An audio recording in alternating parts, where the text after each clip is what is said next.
Hello, you're right. Mr. Simons and I are going to talk to you about a couple of topics today as a way of you practicing the skill of taking notes. So first, Mr. Simons will talk through a topic which he'll introduce and I'll take notes to show you how it's done. And then after that, I will introduce the topic and talk, and you need to take notes, and we'll show you some answers at the end. Okay, off you go, Mr. Simons.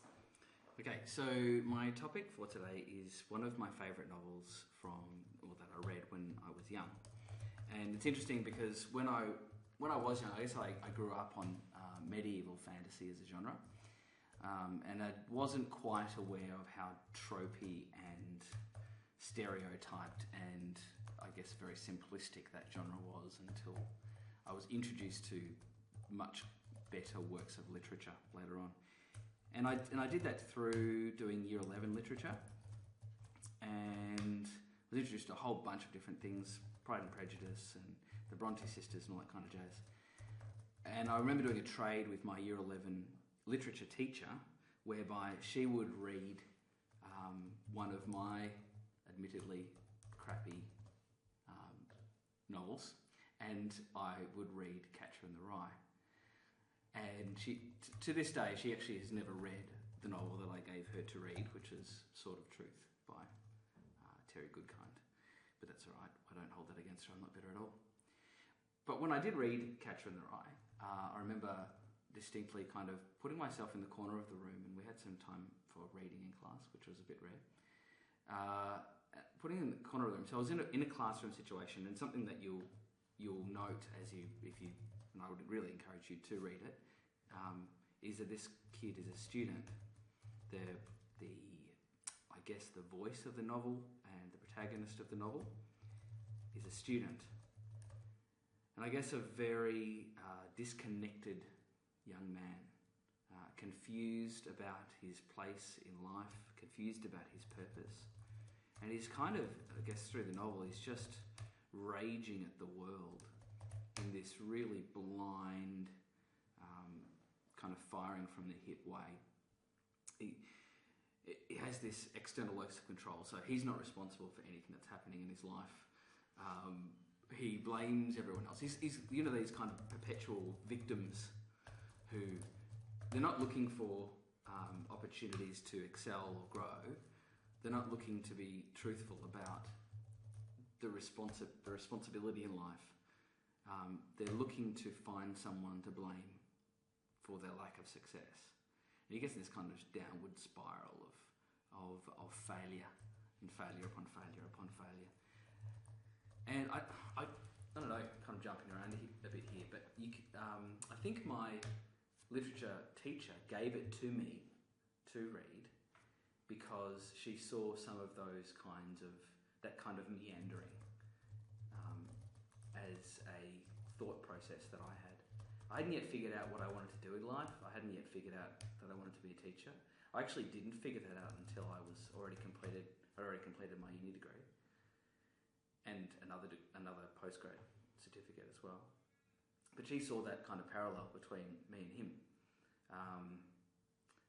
And I'm not sure I really appreciated the extent to which that was significant to me at the time. In hindsight, I think I look back and reflect upon its significance. Yeah. So the novel itself, one of the things, the things that there were parallels there. So this idea that you're kind of obligated towards a teacher and teachers and people of authority in your life, and you constantly disappoint them.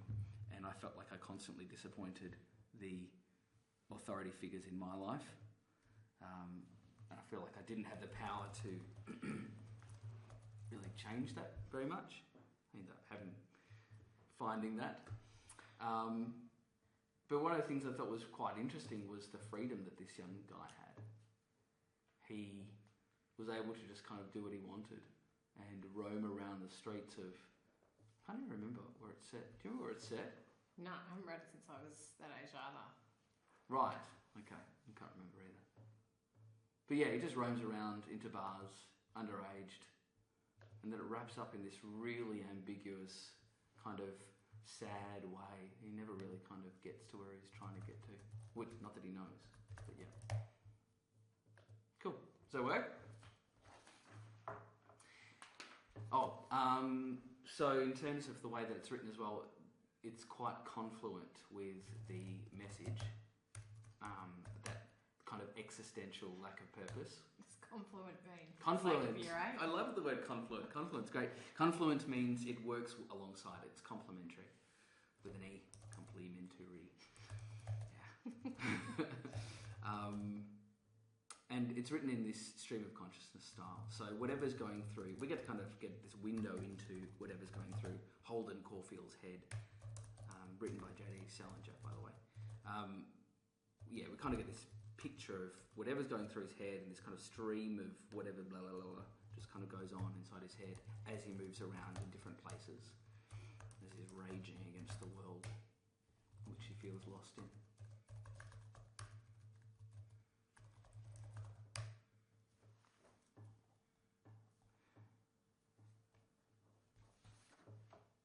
So in summary, yeah, so I didn't really feel like it had a significant thing. I appreciated the novel. After I finished reading it, I felt that it was worthy of being read. And I reflected on it while I was doing my uni degree and realised its literary merit, and it's quite significant in that style. I don't know many other novels that are that successful that have been written in the style of Stream of Consciousness, or many other novels which capture that sense of teenage hopelessness or teenage... It's really despair. It's this kid in a state of existential despair, and that feeling of being lost, and that no one cares really, or no one understands. Yeah, and as I've taught it, I've helped students to see. I've been able to help students to see that this kind of way of reflecting their experiences as a teenager as well. It's been pretty cool. Recommended. Simon's thumbs up. Okay, thanks, Mr. Simons.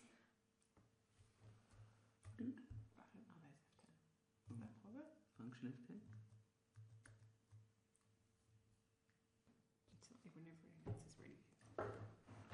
Okay, so this time round, I'm going to be taking some notes on what Ms. Bohr is going to be talking about. Has a chosen topic. However, this time you won't see the notes coming up on your screen. I'm going to write them on a separate computer, and you're going to be given them as a handout. Instead, you have this lovely picture of a cat to enjoy while Ms. Bohr speaks, and I'll hand straight over to her now. Okay, so I'm going to talk to you today about my favourite novel as a young adult, and the book that I've chosen to talk about is Lord of the Rings, which hopefully some of you will have read by now. I think I was pretty young when I read Lord of the Rings, but I was a big reader, and I think probably the fact that it was so big attracted me in part. I'm not a big fantasy lover, and I certainly wasn't at the time, but one of the things I really enjoyed about the text was how much it encouraged the immersion of the reader into that world. So if you've read Tolkien's novels, they're very detailed and very rich in their description of place.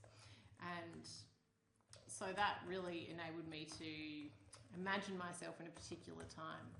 And one of the other things I really liked about them is the way that they have quite a long and elaborate mythology.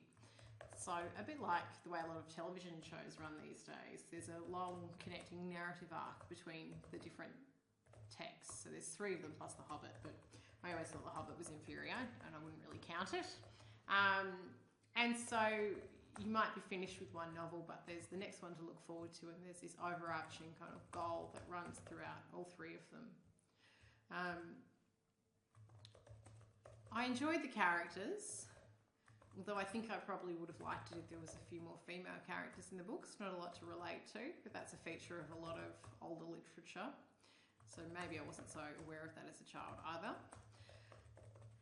And the last thing that I really liked about it was just how fantastical it was. It was very pleasurable to release yourself into that strange world. And when I was even younger, I used to read a lot of Enid Blyton. And she wrote books like The Magic Faraway Tree and The Enchanted Forest. And I think, especially as a child, but even sometimes as an adult, it's nice to just imagine yourself in a completely different world. And one where magical things can happen and where you can be the hero. I think as a child and as an adult, you don't often feel like the hero in your own life, but you certainly could in those stories.